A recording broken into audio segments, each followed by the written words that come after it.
I can take her home. I can take her home. Never thought. I mean, I can take her home. I was wondering if she was around. I know I'm gonna follow anyway. That's true too. I said she awesome. Why don't you go to Cornelius? Who said that? You need a ride home? You need a ride That's why I home? said you was already volunteered. Oh no, I always take her. She's gone somewhere. I don't know. All right, so the other things that we have in structure have to do with, like I said, mitral valve. That's the one that you're going to look at. Prolapse, regurgitation, and stenosis. Now, we have patients who have mitral valve disease. It's something actually structurally wrong structurally happens to the valve itself. When you're talking about patients who have mitral valve prolapse, that means that the annulus, or the opening where the valve comes through, the valve doesn't stay up. So the chordae tendineae allow it to actually kind of go back into itself.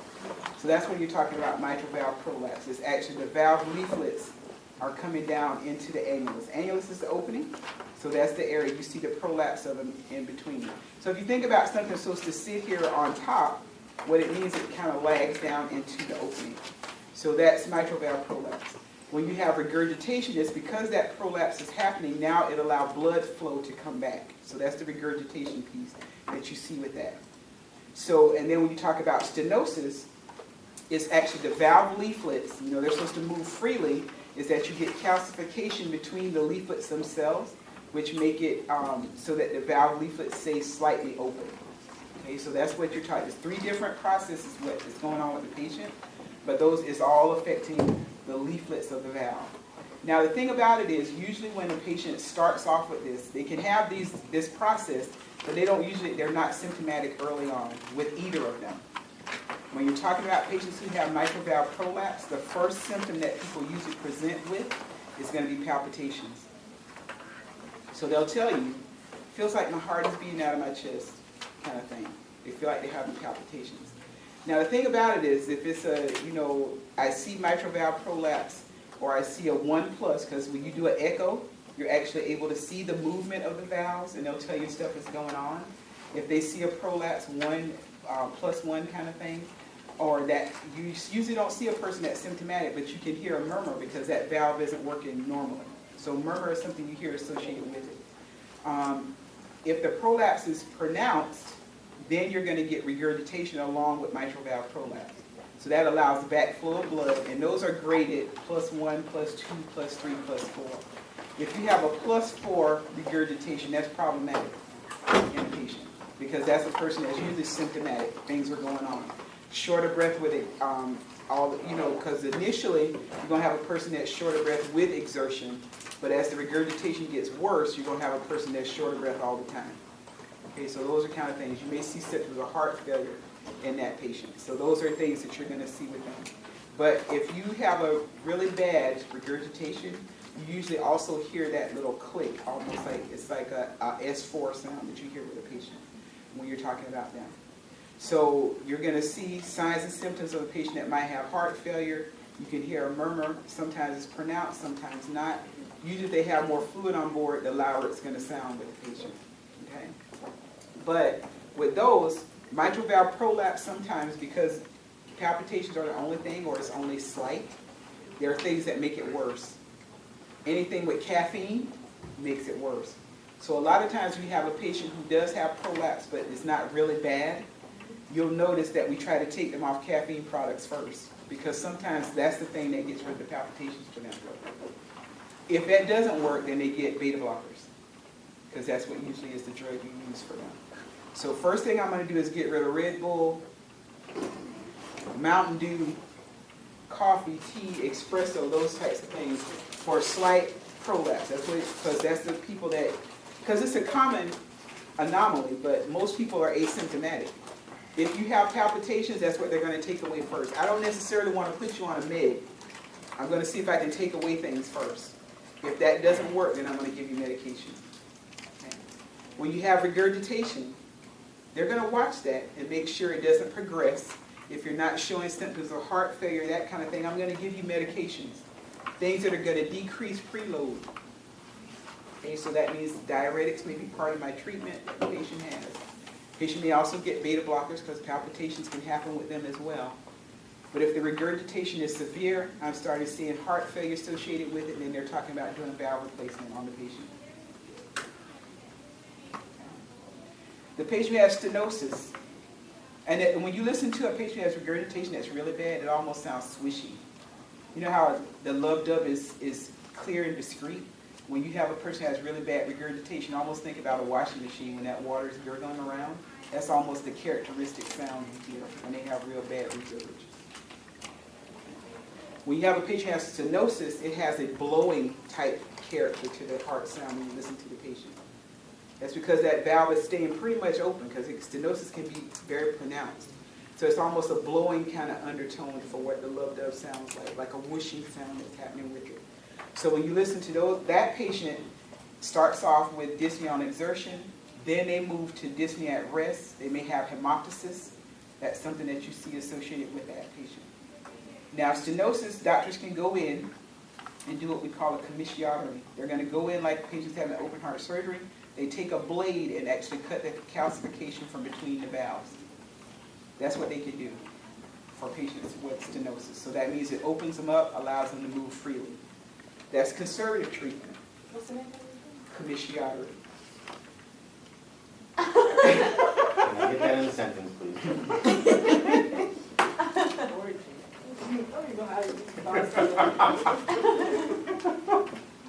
Miss H is like, please don't ask me to spell it. It's in her PowerPoint. I can't remember how to spell it. I It's in just the don't remember. PowerPoint. It's in the PowerPoint. I'm gonna release. Okay. I got to go home and work on that spelling. Yeah. I know what you do. All right. Oh, God. But you're going to cut those valve leaflets so that now they move freely. That's conservative. If you're going to take out the valve, you can do allograft. Commissurotomy? Yeah. Okay. All right. When you do an allograft, that's going to be a graft from something that's close to you. So that's a pig valve. If you're doing a mechanical valve replacement, that's going to be most of them are discs that you see done that we use for a mechanical valve replacement. So if you do that, mechanical valves always require anticoagulation for the rest of your life. Okay. So if I do allograft or a homograft, those patients may take a aspirin tablet, if anything. But if you do a mechanical valve, patient will always need anticoagulation, and the patient, when you listen to them, will have a click. All right. So when you listen to them, you hear the clicking sound. If you got a real skinny person, you can hear the click from walking in the door when a patient gets the valve. And a lot of times when a patient gets a mechanical valve, they'll tell you this is getting on my last nerve. Because every time their heart beats, they hear it. But you know, as with anything that you hear all the time, you get used to it, so you don't hear it anymore. But there are some people who are so skinny, you can hear the click when you walk in. You don't have to put a stethoscope on them. I've had that happen before. And you think, oh, it does sound like a time bomb. Tick, tick, tick. But they're not going. But you can actually hear it. When you put the stethoscope on, you can hear it. But there are some people who are very thin, you'll actually hear it just from walking in the room. But patient tells you, I get used to it. It drove me crazy for the first couple of weeks. And I'm like that with my mother. My mother collects clocks. And some clocks make no noise, but I always sit next to the one that's loud. And I was saying, I need to take the battery out of this clock. Because you just hear it. But then after you sit there for a little while, it's a new one. You get used to it, you don't even hear it anymore, kind of thing. So the same kind of thing when a patient has valve replacement. But just know mechanical valves require that the patient take anticoagulation. Now the other thing about that is a mechanical valve predisposes you to endocarditis. So if you have invasive procedures, those types of things, that's a person that gets prophylactic antibiotics, which usually means 6 hours before whatever it is you're going for, right before you have it done, 6 hours after the procedure. You don't have to take them forever. They just dose you up around the time you're going to have something done. Even teeth cleaning, even pap smears for women kind of thing, because that puts them at risk.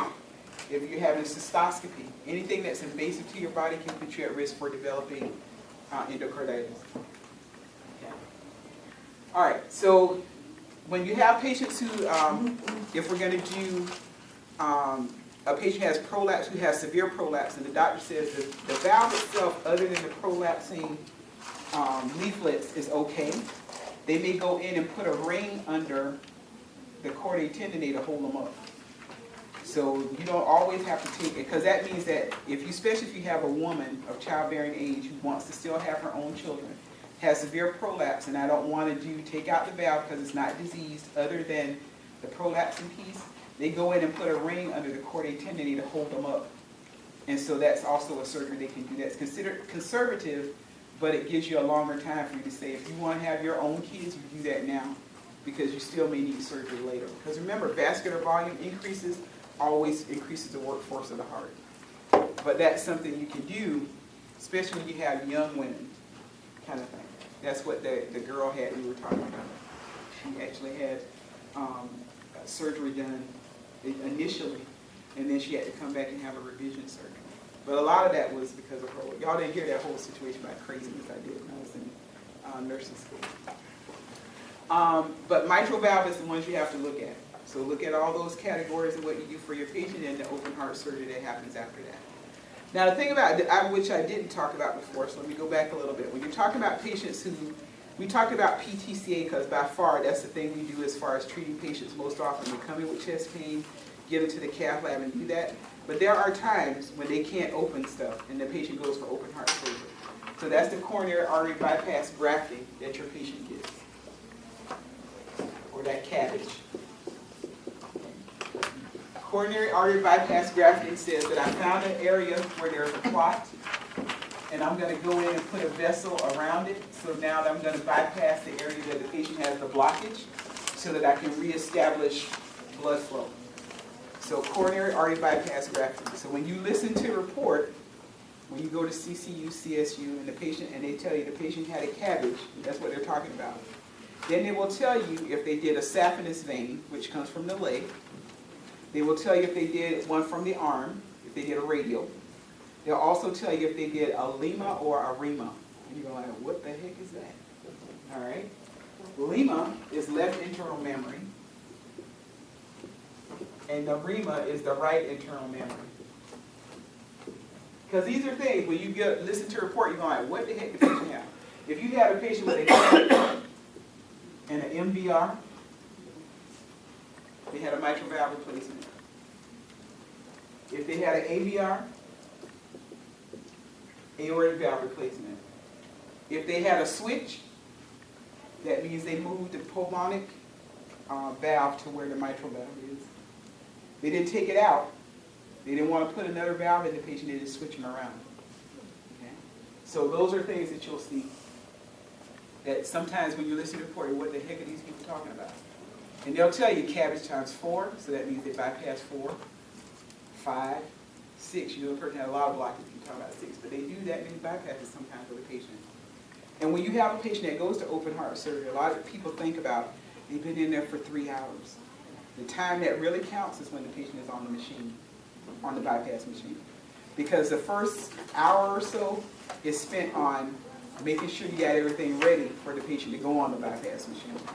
So what they do is they're doing saphenous veins. Those are going to be from the leg. So the thing about saphenous veins, we used to cut the leg all the way down. You may see patients with that long leg incision. Now what you normally see is a cut at the groin, a cut above the knee, a cut below the knee, and a cut at the ankle. They pull them out. Okay. Once that happens, then they're going to, the person over here is actually cutting pieces of it, making sure blood flow goes through it, because you have to make sure it's not a valve in between. Because if there's a valve in place, it's going to obstruct blood flow. So they're making sure that all of that stuff works, because they're going to anastomose that inside the chest. The other part is going to be making sure you open the chest, and this is the part where people usually pass out, kind of thing. All right? You can watch surgery. You don't think about it, yes, it's exciting, I think I can do this. Open heart surgery is not easy to watch. Any type of thoracic surgery is not easy to watch. Bone surgery in general is not easy to watch. When you see people manipulating hips and stuff, you just want to gag and throw up kind of thing, because it's hard to watch. Okay? So if the patient's going to have a mid-sternal incision that's going through the sternum, so you're going to take that little, doctor's going to do a scalpel, cut through that, the fascia, okay, then you're going to hear that bone saw. That's what usually gets you. All right, you get it going down. And you're like, oh, Lord. All right. Where are you going to faint? Backwards.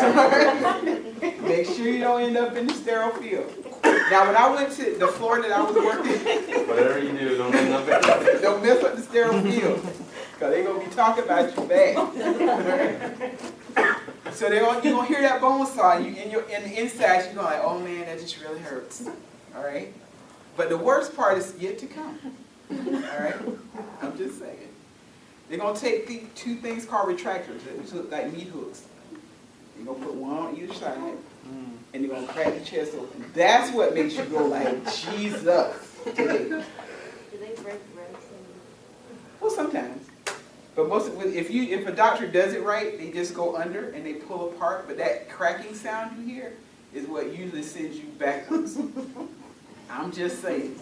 All right? So think about watching the movie Alien in a controlled atmosphere. Kind of thing. Because you know the thing just comes out in the Alien movie. But a doctor takes those meat hooks and pulls back. And you hear that crack and you're just like, man, let me fall backwards. All right? Now, I'll tell you, I've been a nurse for a while. When I went to work on the floor that I worked on, everybody had to go observe cardiac surgery because they wanted you to see what the patient goes through. So I'm losing my mind right now because I say, I know I can't fall up front. I'm feeling kind of weak, but I'm standing right there. So the doctor's talking to me, and I'm like, man, I don't hear you. That's what I'm thinking in my head. I'm saying, I don't hear you about the pain. I'm trying not to throw up right now, kind of thing. So he's talking to me, and then all of a sudden, you hear this noise. It was like really fine pitched. I'm thinking in my head, something is alive in this room. That's not right, kind of thing.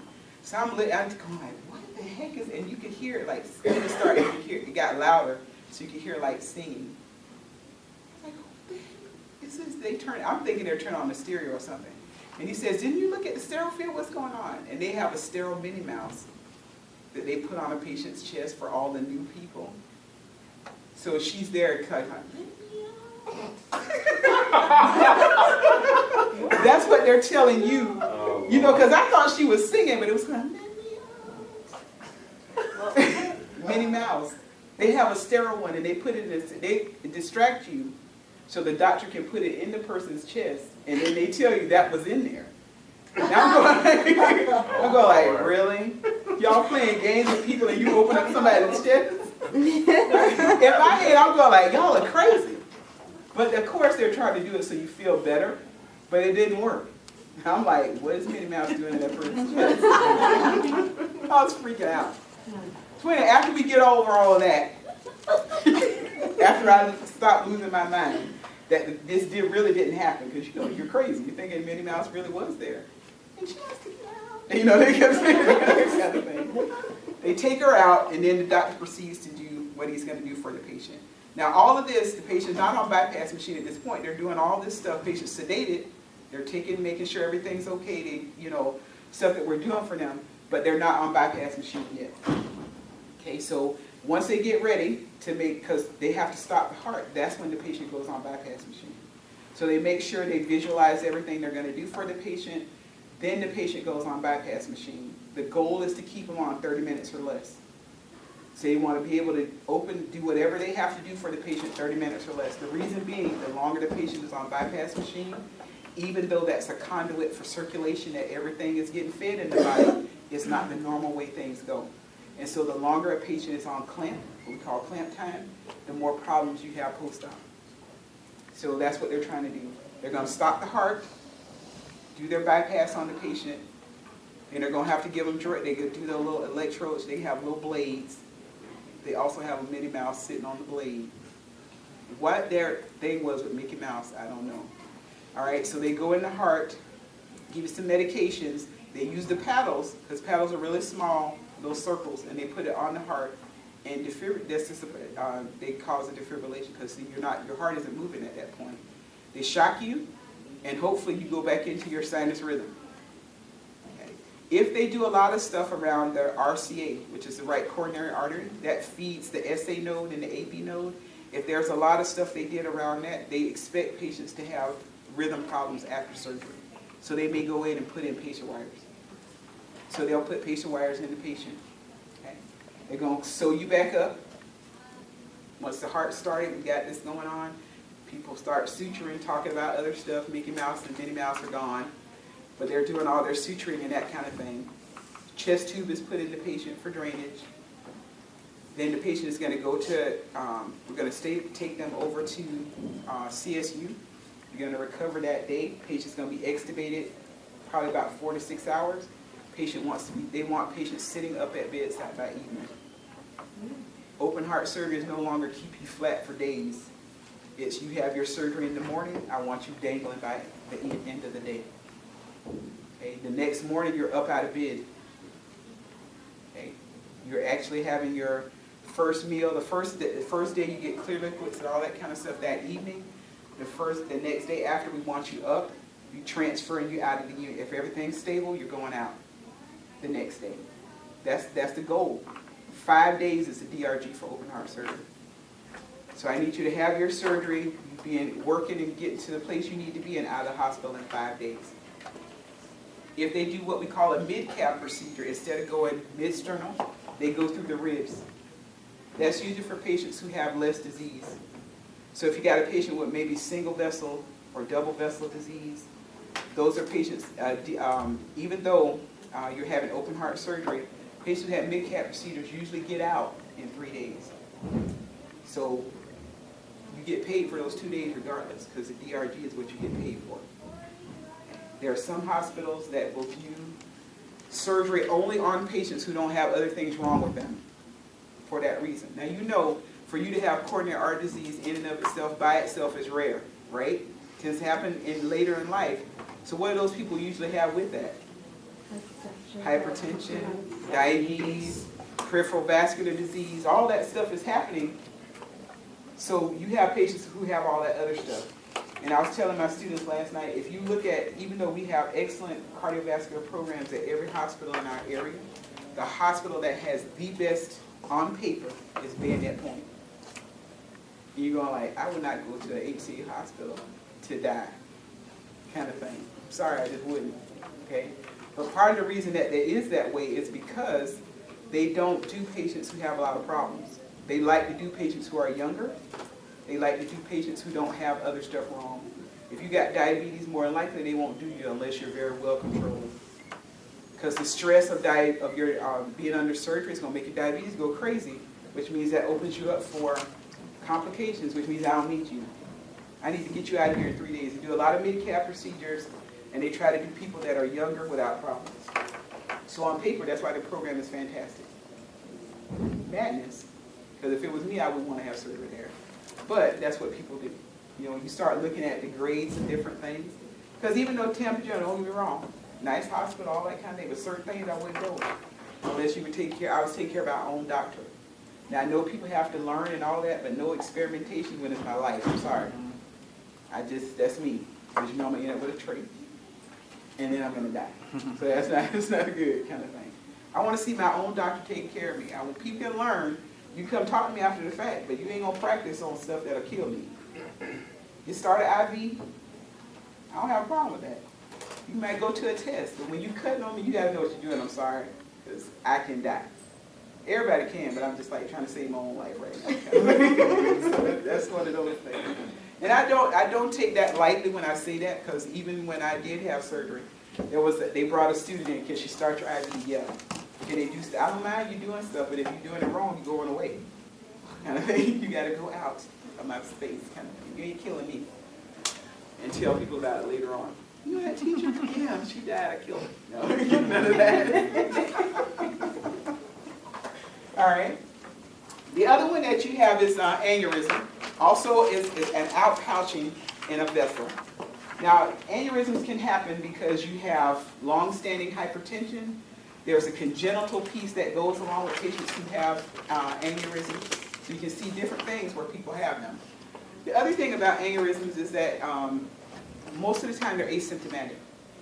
And they can go anywhere along a vessel. Sometimes we cause them by doing things to patients, because you can cause a pseudoaneurysm if a patient has a cardiac cath and the doctor doesn't quite get into the artery when he goes in there. That can actually cause an aneurysm for a patient. So it's an outpouching of the arterial wall.